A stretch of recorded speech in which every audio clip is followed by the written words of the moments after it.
Wonderful to be here. And I have to tell you, I love women. I love being with women. I love being in your presence. And it's a good thing because there are a lot of you out there. Whoa, so early in the morning. Hey, girls. Hi.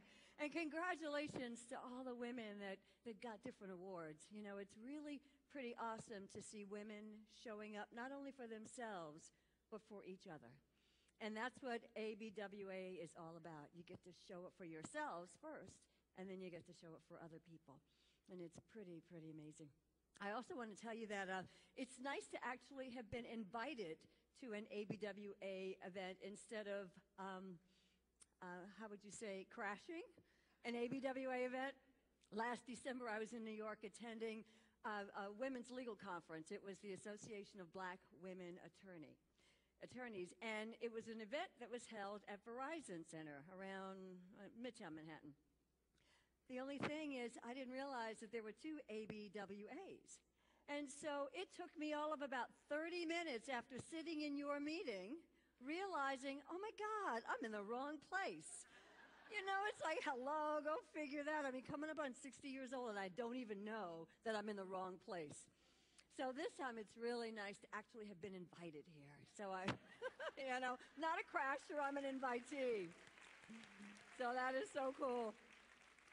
You know, and a couple of weeks ago I was back in New York again, and I'm from New York originally. I don't live there now. I live in California, and I'm back in New York periodically for business events. And I was in New York a couple of weeks ago for a business conference.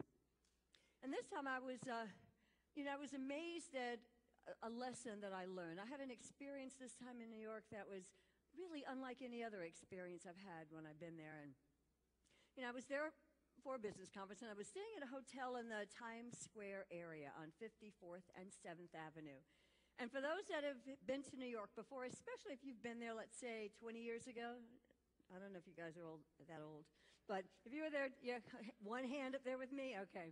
If you were there 20 years ago, and let's say you've been back to that area in the last 10 or 15 years, you've probably seen a dramatic change in the Times Square area. You know, they've cleaned it up a lot. There's some five-star hotels, there are some pretty fancy restaurants, some pretty chic galleries, some pretty trendy night spots. But the truth is, even with the facelift, Times Square is still Times Square. It still has that underbelly of seediness that no matter how you clean it up, no matter how much of a facelift you give it, it's still Times Square. So anyway, I'm walking back to my hotel on this particular night, and I noticed there was a woman standing on the corner. She was